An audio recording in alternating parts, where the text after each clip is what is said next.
Hi, I'm Susan Swain. Campaign 2024 has evolved in some unexpected ways.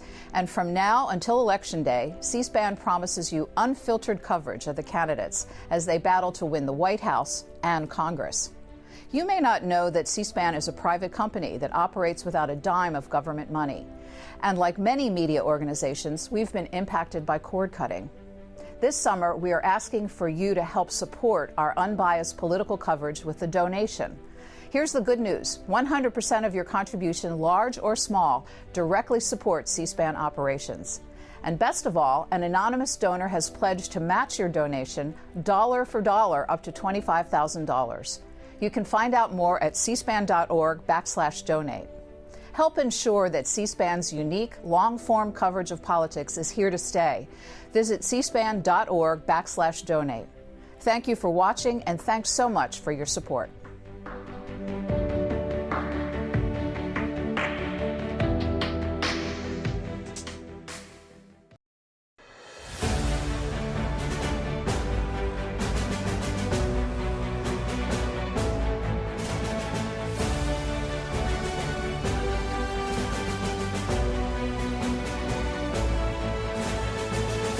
This week on 2024 Campaign Trail, we're on the road with vice presidential nominees J.D. Vance and Tim Walz, as they were on the road in Michigan and California meeting with supporters. And with presidential nominees Donald Trump and Kamala Harris as they were on the road in Arizona and New Jersey with their own campaign messages. Plus, portions of an interview with one of former President Trump's most prominent black supporters from our Washington Journal morning call-in program. But first, news on the scheduled debates in the presidential race. 2 more debate dates have been set. September 10th for an ABC-hosted debate between Vice President Harris and former President Donald Trump. And on October 1st, CBS will host a debate between vice presidential nominees Tim Walz and J.D. Vance. In a statement posted on social media channels, the Harris-Walz campaign also said it was also amenable to another debate in October.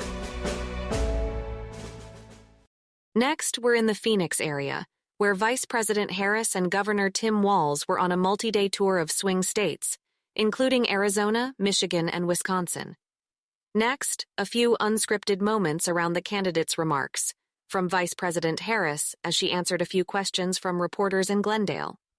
And later, a visit to a Mexican restaurant in Phoenix by Vice President Harris, Governor Walz, and Congressman Ruben Gallego, who's also running for U.S. Senate this year.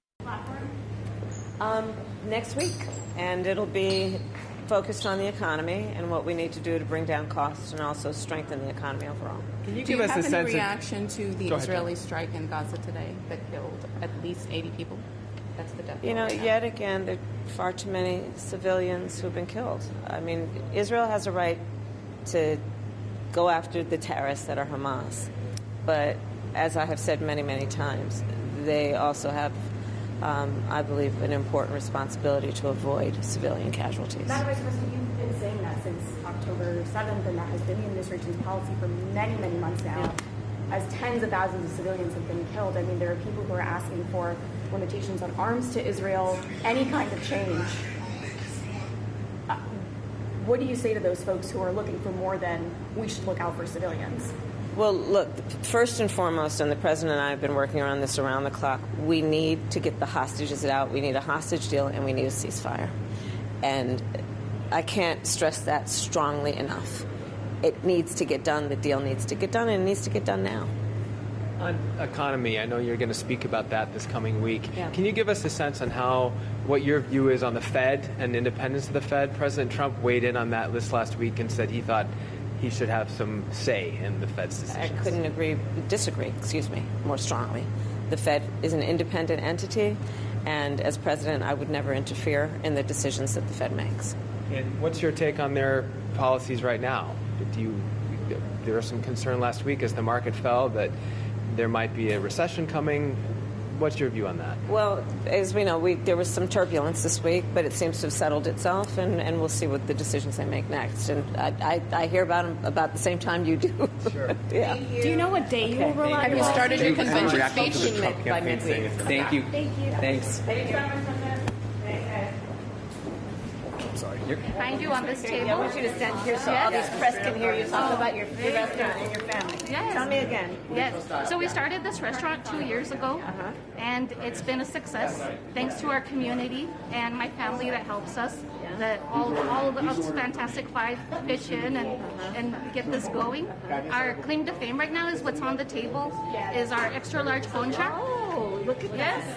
And we serve it with a big cup of coffee. I would think And so. everyone gathers and they share it, and it's a nice experience. That's wonderful. Yes. And you make that here? We make it here every day. Yes. So you're not giving it up. I'm not giving giving it up. And not getting it. Oh, that's beautiful. That's beautiful. That's beautiful. How long have you been open? 2 years. 2 years old. Yes, 2 years. We've never run a restaurant before, so this is our first. Our first of many. Yes, it has been. Governor? He's ordered. He got it for me. Yes. No le gustan las cosas picantes. Over my skis. You know what picante is for him? Yes. Black pepper. Midwest. Literally. I was about to have him have some green chili, and he's like, I don't know. I'm adventurous. And you know, Ruben, I'm growing chilies in my I know. And I told her. Senator J.D. Vance was also out in key swing states over the past week, including in western Michigan, a classic Republican stronghold. Next, a few unscripted moments with Senator Vance and some supporters as he met with them ahead of prepared remarks. Nice here in Michigan. Yes. Good. Good to meet you. Yeah, well, thank you guys. So welcome, man. How are you? It's nice to see you. Nice to meet you in person. Nice to meet you. I want you to sign my book. Andy has it, but I'd love to have you sign it. Yes, well, my grandson has it, but he'll get a hold of you. Oh, I got it. Okay, so right here. Here, I'll sign here. Nice to meet you.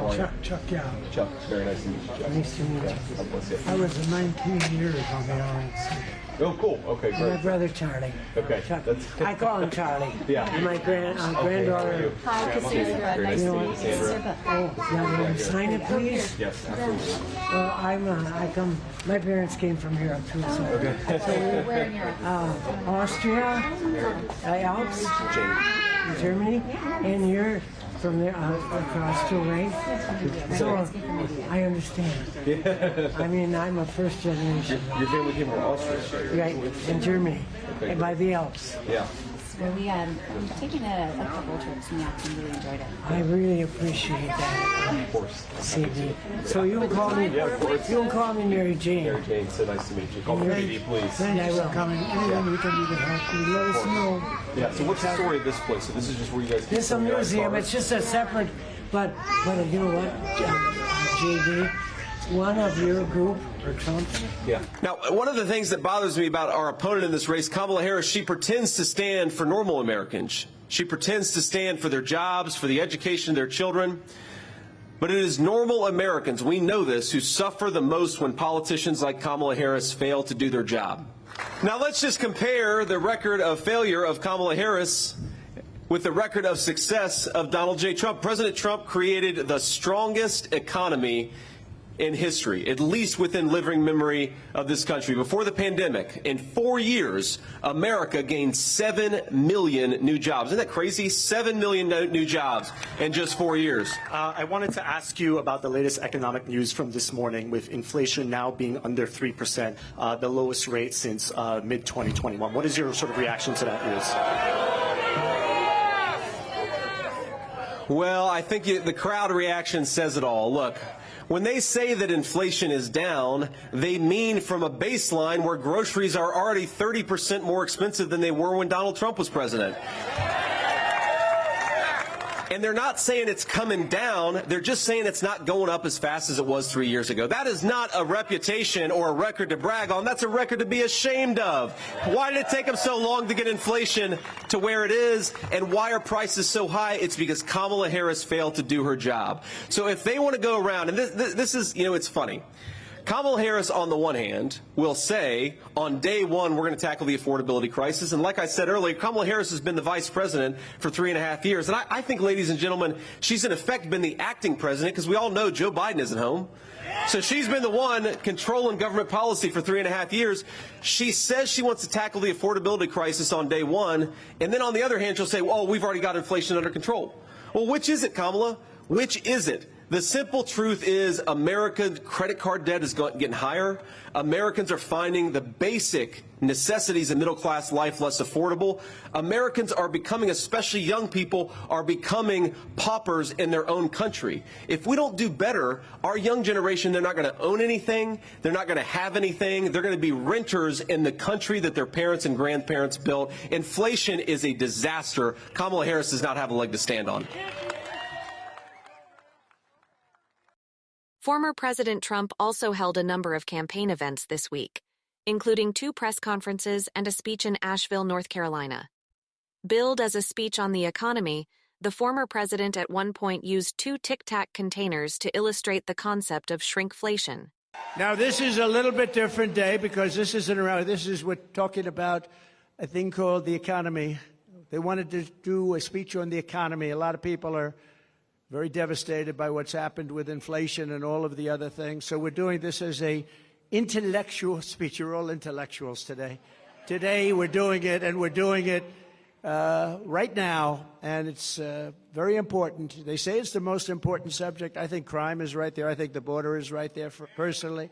You look at car insurance. I couldn't believe when I looked at those numbers this morning. I was studying numbers, and I looked at the car insurance numbers. It's incredible. And that's just one of many. You can go through many. But the groceries, just to put it in simple terms, people go to the grocery store and they have less than half a deal. In fact, I had something here. I did have something I would show you. Wait a minute. I don't know if you've seen this. I used it once. Oh, I have it. I do have it. Look at this. Look at this. So this is Tic Tacs, right? I don't know if I like the company. I've never met. I have no idea. They're so lucky. Look at all the television. This is the greatest commercial they ever had. But that's what happened. This is inflation. This is Tic Tac. This is Tic Tac. This is inflation. This is what's happened. I just happened to have, somebody gave me this one today. I said, I think we'll put it up as an example of inflation. But you know what? Inflation is destroying our country. It's destroying our families.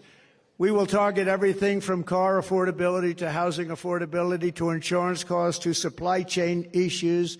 We have the worst supply chain we've ever had in the history of the country. To the price of prescription drugs.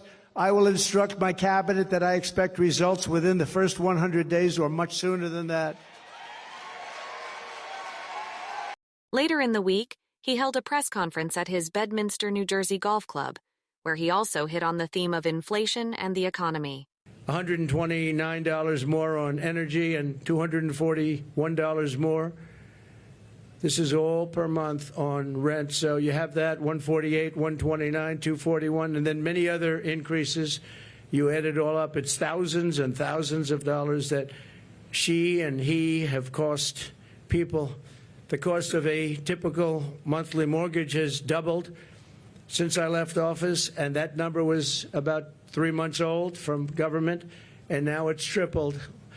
We had mortgage rates at around 2%, close to 2%, and they're now at 10%, and you can't get a mortgage. So that means it's a lot higher than 10%. I guess it is whenever they want to give over the money, and that's a lot more than 10%.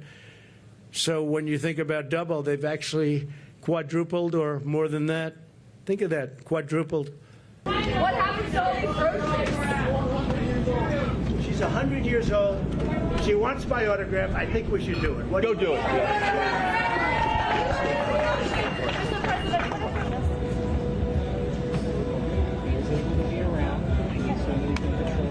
Good evening to you. I got to ask a couple questions, actually, several questions today from several different reporters on the polling. I did ask him about the polling recently, how it's been neck and neck. Thank you very much. I've been to 83 rallies me, sir. 83 years old. Oh, I like this guy. Do you want me to write on your suit? Do you want me to destroy your suit? How about the green hat? And I worked as a volunteer in Trump Tower in 2015 to 2016. Wow. I made over 50,000 phone calls for you. Wow, look at it. And he's done well. You know. That's a great hat, isn't it? I bought it here. We all love America, and we all love you. We got to win this one. We have to win. We don't win. We have a country. God bless you, sir. Oh, we have a country that'll be in big trouble. That's okay. Yes, God bless you, sir. Thank you, everybody. This was interesting. You like it today? Yeah, yeah. Mr. President, do you have a plan for blue-collar voters? And the Shafley concert, the conference where Shafley was great. She was a fantastic woman. Can I get a picture for my birthday? Mr. President, what do you think about Ukraine's incursion into Russia? About the hacking of your campaign? Yeah, I don't like that. Really bad. Yeah. I'm not happy with it. They shouldn't. Our government shouldn't let that happen. Can I get a picture for my birthday, sir? Does there need to be a government response? Yeah, there should be. Sure. Do you think Venezuela? Our government should not let. They have no respect for our government. That's why they do. President Kamala Harris is cutting in on blue-collar voters. Do you have a plan on how to push back on that? Do I have a plan? I have a plan. Mr. President, can I Former President Trump also made news this week for his lengthy interview with tech exec Elon Musk on the X platform, formerly known as Twitter, that Mr. Musk bought in 2022. While there was a lengthy delay in the stream starting, it did garner millions of listens. The next day, President Trump posted this video of a victory dance on TikTok.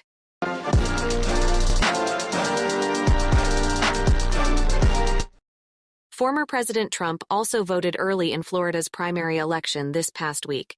Afterward, he posted this to TikTok. Too big to rig. Better be. Too big to rig. We're going to make America great again. And that's for our veterans right there. One last entry from the former president's social media over the past week. Keeping on the theme of the economy, Mr. Trump posted this to TikTok ahead of his Thursday press conference in New Jersey. Did you know that the Kamala Harris price hikes have cost the average family $28,000? That credit card debt is at an all-time high, and that basically the prices of things have never been like this ever before. There's never been anything like it. If you want to bring the prices down, if you want to have a good life, vote for Trump. The Harris-Walz campaign also had a big week on social media. This 10-minute video of Vice President Harris and her running mate, Governor Tim Walz, getting to know each other on the sidelines of a rally they held together in Detroit, garnered millions of views across various platforms. Like I have white guy tacos and What is like that? black, Like mayonnaise and tuna? What are you doing? pretty much ground beef and cheese. That's and, okay. Do you put any flavor in it? No. Oh. Here's the deal. No, they said to be careful and let her know this, that black pepper is the top of the spice level in Minnesota, you know. I'm the first vice president, I believe, who has ever grown chili peppers. Well, trying to expand my food knowledge. You know what? We've got some cantaloupes. You'll be fine. Yeah. So, I I called was hoping you, Tim. maybe we wouldn't have to. I called you, Tim. Yes. You didn't answer, Tim. I know. What happened? The most important call of my life. It popped up, and we didn't recognize the caller ID, and it went to voicemail. Hi, this is Jim. I'm not able to answer. There you go. Possible. Thank you. Hey, Tim, it's Kamala. I really want to talk to you. It is an amazing privilege for me. Also, I'm excited. I just want to be part of the excitement that you're generating. Well, we're doing it together, buddy. We're doing it together. Democratic vice presidential nominee Governor Tim Walz made his first solo campaign appearance in Los Angeles on Tuesday, 1 week after being named as Vice President Harris's running mate in this year's presidential race. His remarks came at an annual conference of a large government employees union, where Governor Walz reiterated his support for organized labor. Here's a little fact that they just told me. By the way, my week has been very interesting since last Tuesday, as you might guess. But here's a fact they shared with me as I came here to make this opportunity to say thank you. I happen to be the first union member on a presidential ticket since Ronald Reagan.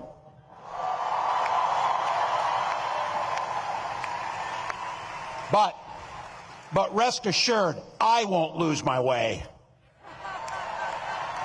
You heard the story. You knew Vice President Harris grew up in a middle-class family. picked up shifts at that McDonald's as a student. I keep asking this to make a contrast here. Can you simply picture Donald Trump working at a McDonald's trying to make a McFlurry or something? Oh, he knows us. He couldn't run that damn McFlurry machine if it cost him anything. But Vice President Harris took that work ethic, goes to work every single day to make sure families don't just get by, but they get ahead. She stood on the side of the American workers, and she stood up to the billionaires and fought corporate greed.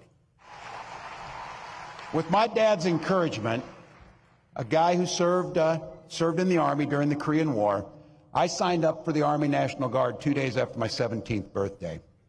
I served for the next 24 years for the same reason all my brothers and sisters in uniform do. We love this country. Then in 2005, I felt the call of duty again, this time of being service to my country in the halls of Congress. My students inspired me to run for that office, and I was proud to make it to Washington. I was a member of the Veterans Affairs Committee and a champion of our men and women in uniform. I'm going to say it again as clearly as I can. I am damn proud of my service to this country.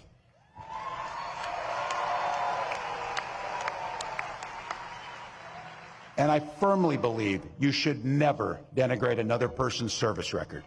To anyone brave enough to put on that uniform for our great country, including my opponent, I just have a few simple words. Thank you for your service and sacrifice. The Harris-Walz campaign also made headlines this week as more than 70,000 people attended a virtual rally held by the Republicans for Harris Affinity Group. Featuring speakers like former Congressman Joe Walsh and Adam Kinzinger and actor Mark Hamill, best known for his role as Luke Skywalker in Star Wars. The virtual rally is one of dozens of affinity groups the Harris-Walz campaign has assembled and turned into fundraising and organizing vehicles in recent weeks. Next, some of the highlights from the meeting. Do you want this Republican Party to change? Do you want it to be Ronald Reagan's party again? Do you want it to be a party that stands for freedom and limited government and opportunity again? And generally, they always say yes. And then the answer is the fastest, quickest, easiest way to get that Republican Party back is for Donald Trump to get his ass spanked this November. Trump has to lose. Trump has to lose by a lot. The Republican Party, my friends, on this call, I'm closing, Olivia, I promise. The Republican Party will remain Trump's party unless Trump loses decisively. Let's be clear. Probably the vast majority of people that are considering being Republicans for Harris voted for Donald Trump once or twice and now trying to wrestle with, okay, I voted for him in 2016 and in 2020. Is now the time to break away? And we don't have to have regrets for who we supported in the past. It's about what are we going to do for the future? What's it going to be for our kids? And I also want to mention somebody that I've gotten to know very recently a little bit, Pam Hemphill. She was actually arrested on January 6th for going into the Capitol and has since been out there talking about how much of a mistake that was, how Donald Trump is leading a cult and how it's okay to walk away. So I think it's important for all of us to just remember, just because maybe you voted for Trump in 16 or 20, we all can sometimes wake up and say, you know what, we thought it was going to work a different way, but the reality is our democracy is in danger. Look, I'm not one of these that, believes that there's not going to be an election in 2028 if Donald Trump wins. I think that's a bit dramatic. But what I will say is the faith in our democracy is constantly being chipped away by Donald Trump when he convinces a third of the country that an election was stolen. How can you ever believe in democracy if you truly believe an election was stolen from you? We've never seen a situation that is so wrought with danger for our future. At the moment, there is no Republican Party. There is a MAGA cult of personality. I have Republican friends. Thankfully, they're not MAGA, but you are a crucial component of the coalition that we're going to need to end MAGA once and for all, so that the Republican Party can come back. The the reasonable, sane Republicans. Now, obviously, I'm a lifelong Democrat, and we have policy issues, but nothing like what we're facing now. One last stop out on this week's campaign trail, in Raleigh, North Carolina, where Vice President Harris unveiled her economic plan. She talked about the pinch felt by many families amid high inflation, and talked about steps she'd take as president to ease prices on consumer goods and housing. The bills add up. Food, rent, gas, back-to-school clothes, prescription medication. After all that, for many families, there's not much left at the end of the month. I grew up in a middle-class household. For most of my childhood, we were renters. My mother saved for well over a decade to buy a home. I was a teenager when that day finally came, and I can remember so well how excited she was. I kind of understood what it meant, but we called her Mommy. Mommy was so excited, it just made us excited that she was so excited. Later in college, I worked at McDonald's to earn spending money. Well, some of the people I worked with were raising families on that paycheck. They worked second or even third jobs to pay rent and buy food. That only gets harder when the cost of living goes up. When I am elected president, I will make it a top priority to bring down costs and increase economic security for all Americans. As president, I will take on the high costs that matter most to most Americans, like the cost of food. We all know that prices went up during the pandemic when the supply chains shut down and failed. But our supply chains have now improved, and prices are still too high.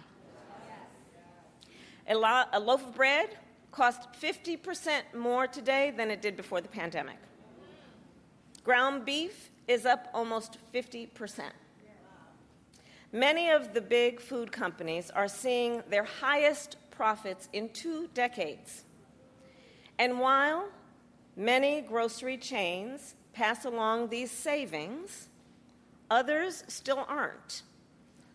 Look, I know most businesses are creating jobs, contributing to our economy, and playing by the rules. But some are not. And that's just not right. And we need to take action when that is the case. One last highlight from C-SPAN's Washington Journal, which airs each morning at 7 a.m. Eastern. We talked with Michaela Montgomery, a Black supporter of former President Donald Trump's 2024 presidential campaign, who went viral after meeting him at a campaign stop at a Georgia Chick-fil-A restaurant. You introduced former President Trump at his recent rally in Atlanta. How did that come about? How did you meet him? So I actually met him back in April at the Chick-fil-A that, was a viral moment now.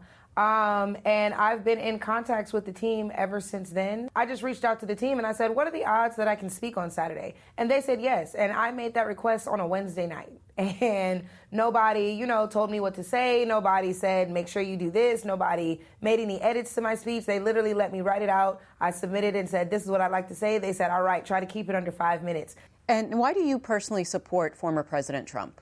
I personally support President Trump due to my personal beliefs. So as a former foster child, I really love family, and I don't think that just because things didn't work out with my birth parents, that meant that I didn't deserve to be here. So that turned me kind of into a pro-lifer. As a single mother, as a woman who, I think I'm gorgeous. So just being able to protect myself, having my Second Amendment rights protected regardless. I do not want to live in a world in which your personal firearms are expected to be surrendered, because in a world like that, the only people who have guns are criminals and law enforcement. I have a brother that was formerly incarcerated, so he is now a returning citizen.